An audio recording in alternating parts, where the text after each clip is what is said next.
Ey peygamber sevdalısı halkımız! Ey Midyat halkı! Haydi!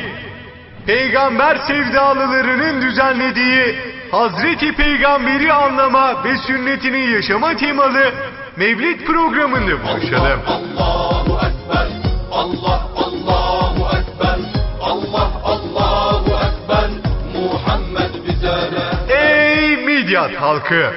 29 Nisan Pazar günü öğleden sonra saat 13.30'da Otogaryanı Mevlid alanında Hazreti Peygamber'i anlama ve sünnetini yaşama temalı Mevlid etkinliği yapılacaktır.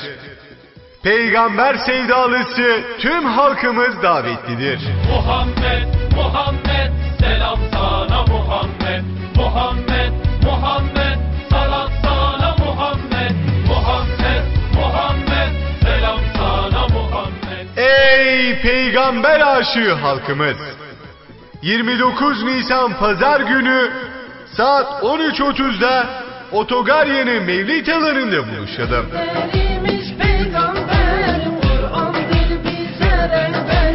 İlk Süreyyadan geldi Allahu Ekber. Zaman Habibullah'ı anlama zamanı. Zaman Resulullah'ın sünnetine sarılma zamanı.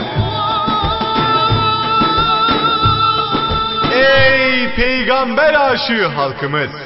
29 Nisan Pazar günü saat 13.30'da Otogaryanı Mevlid alanında buluşalım. Sevdalıyız, sevdalıyız, Muhammed'e sevdalıyız. Sevdalıyız, sevdalıyız, peygamber sevdalısıyız. Vayahat, Resulü fedahat, geli Müslümana vaya Resulü fedahat.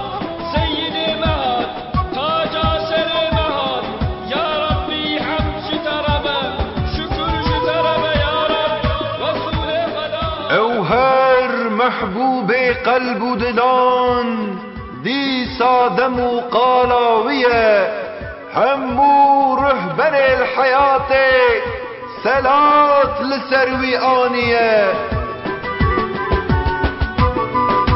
ای خلق مین اوین دارن پیغمبر ای خلق مدیاده ورن امد برنامه فهمکرنا پیغمبرو شوپاندنا سنتا ویده ورن جمهو ای خلقین مدیاده ود بیستونه نیسانه روژا یکشمه پشتی نیورو ساعت یکونی ویده والبر اوتوگار الالانا مولیده برنامه فهمکرنا پیغمبرو شوپاندنا سنتاوی ورلدار خستن همو خلقی مگن اوین دارن پیغمبرین میدیاده دعوتی و برنامه نه پیغمبر خاتم کیه Muhammed, Muhammed, راجرانیا هر در کیه Muhammed.